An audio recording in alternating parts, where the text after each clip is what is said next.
Na mtazamaji wangu, leo ikiwa ni tarehe 7 mwezi wa 11 mwaka 2025, hatimaye tumeweza kushuhudia akina Niffer pamoja na baadhi ya vijana Gen Z waliokuwa wameweza kukamatwa kabla na baada ya maandamano katika Jamhuri ya Tanzania kupelekwa katika Mahakama Kuu.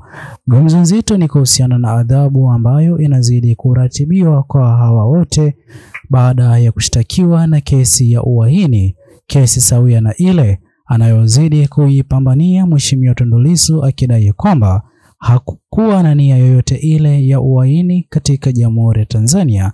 Mtazamaji wangu, kesi ya uhaini imeweza kuvunja mioyo ya Watanzania wengi baada ya kesi hiyo kutwikwa wote waliokuwa wakiandamana kabla ya maandamano na baada ya maandamano, ama kabla ya uchaguzi mkuu na baada ya uchaguzi mkuu.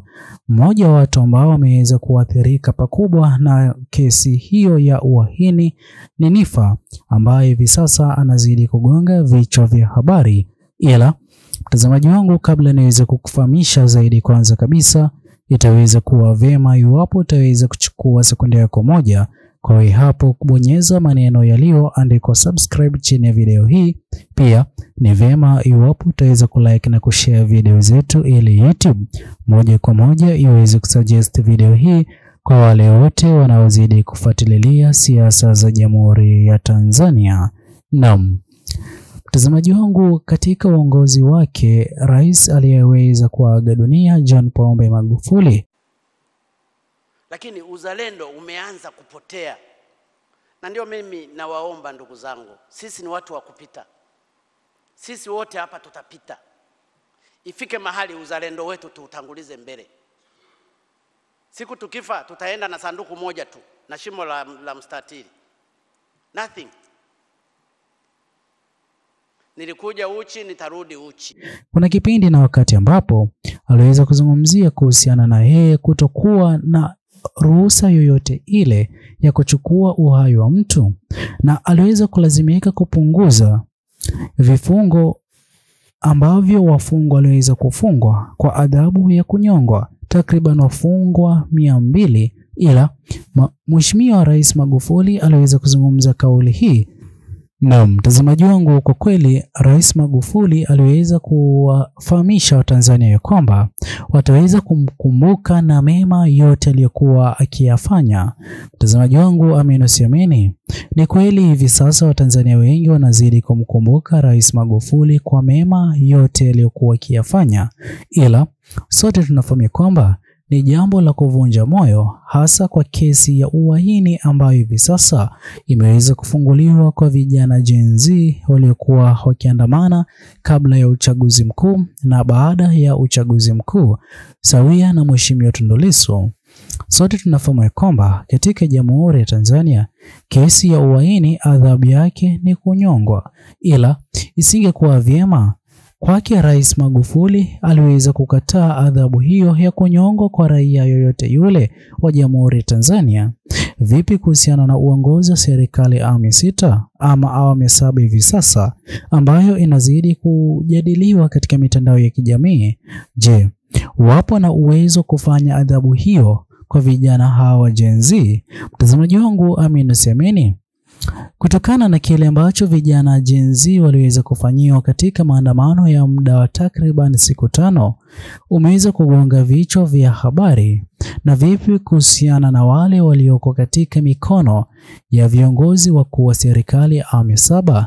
Je, wapo salama? Kwa njia moja ama nyingine, natumai umeweza kutizama kipande cha video jinsi ambavyo walikuwa wakiwasilishwa katika mahakama. Mtazamaji wangu, inaonyesha wazi kwamba hawapo sawa kutokana na vidonda na majeraha ambayo waliweza kupata kwa miili yao, jambo ambalo linazidi kuzungumza wazi ugumu na uzito wa adhabu ama vipigo wanavyozidi kuvipitia. Mtazamaji wangu, tumeshuhudia mamake Niffer kwa uchungu ameweza kuzungumza na hata kutuma ujumbe wa moja kwa moja kwake Rais Mama Samia Suluhu Hassan, angalau aweze kumwonea huruma akiwa yeye ni mama kama mamake Niffer, ili mtoto wake aweze kuachiwa huru. Mtazamaji wangu, ni jambo la kuvunja moyo kwa kweli, ila ingekuwa vyema iwapo uongozi wa serikali ya awamu ya 7 hivi sasa haitaweza kuamua adhabu kali kwa vijana hawa Gen Z. Kwanza kabisa, iwapo ufahamu ni kwa nini vijana Gen Z walikuwa wakiandamana. Kwanza kabisa, sote tunafahamu kwamba vijana Gen Z walikuwa wakiandamana kwa ajili ya kuomba haki iweze kuwepo katika uchaguzi mkuu. Chama Chadema na chama kingine cha ACT Wazalendo, kama sijakosea, kiweze kushiriki uchaguzi mkuu, ambapo bendera ya chama Chadema katika nafasi ya urais, Mheshimiwa Tundu Lissu ndiye ambaye angeweza kupeperusha bendera ya chama hicho, ila hilo halikuweza kufanyika, jambo ambalo Watanzania waliweza kuamini kwa kutowania kiti cha urais Mheshimiwa Tundu Lissu.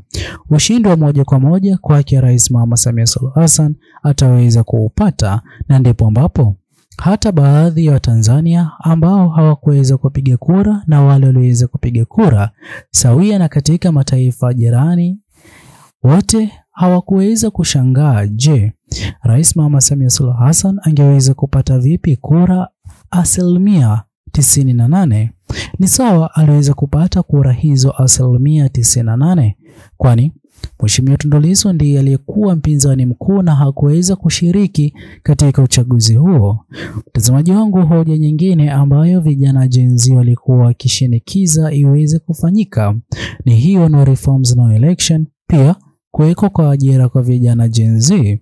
Sote tuliweza kushuhudia jinsi ambavyo baadhi ya vijana Gen Z waliweza kulazimika kufanya jambo ambalo liliweza kuwa kinyume na jinsi walivyokuwa wakitaka katika rali za CCM.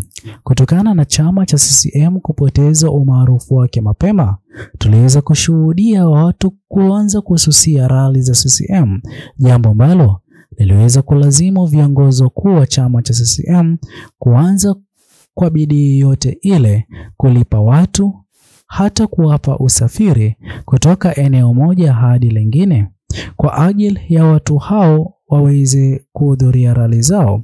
Na kutokana na vijana Gen Z kutokuwa na kiwango cha kupata pesa, waliweza kuona mbinu pekee ni wao waweze kulipwa na kuelekea katika mikutano hiyo ama rali za CCM. Ili hali ukweli wa mambo ni kwamba iwapo vijana hawa Gen Z wangeweza kutafutiwa ajira kwa njia moja ama nyingine, wasingeweza kutoka katika kazi zao zinazozidi kuwapa pesa ili kukidhi kipato chao cha siku baada ya siku na kuhudhuria rali za CCM. Hivyo basi inadhibitisha ya kwamba hoja yao ya kupendekeza kuwekewa kwa ajira katika Jamhuri ya Tanzania ni ngumu iweze kufanikishwa, kwani kipindi na wakati ambapo itaweza kufanikishwa, moja kwa moja rali za CCM ama chama cha CCM zitakuwepo na mtu yoyote yule, jambo ambalo litaweza kudhihirisha wazi kwamba umaarufu wa chama cha CCM haukuwepo. Mtazamaji wangu, ningependa uweze kufahamu kwamba kipindi na wakati ambapo Rais Magufuli alipokuwa uongozini, rali zake watu walikuwa wakihudhuria kwa hiari yao, tofauti kabisa na CCM ya sasa ambapo lazima watu waweze kulipwa ndipo ambapo watu waweze kuhudhuria rali za CCM. Vile vile katika uchaguzi wake Rais Magufuli, kipindi na wakati alipokuwa yupo hai, hakuweza kunyima chama chochote kile fursa ya kugombea nafasi ya urais, jambo ambalo ni tofauti kabisa na hivi sasa katika chama Chadema, ambapo tunashuhudia chama pinzani chama Chadema kunyimwa fursa ya kupeperusha bendera ya urais. Je, mtazamaji wangu, wewe mtazamo wako ni upi kwa uongozi wa serikali ya awamu 7 hivi sasa? Iwapo wataweza kuamua adhabu kali kwa wote walioweza kukamatwa, itakuwa ni sawa ama sio sawa?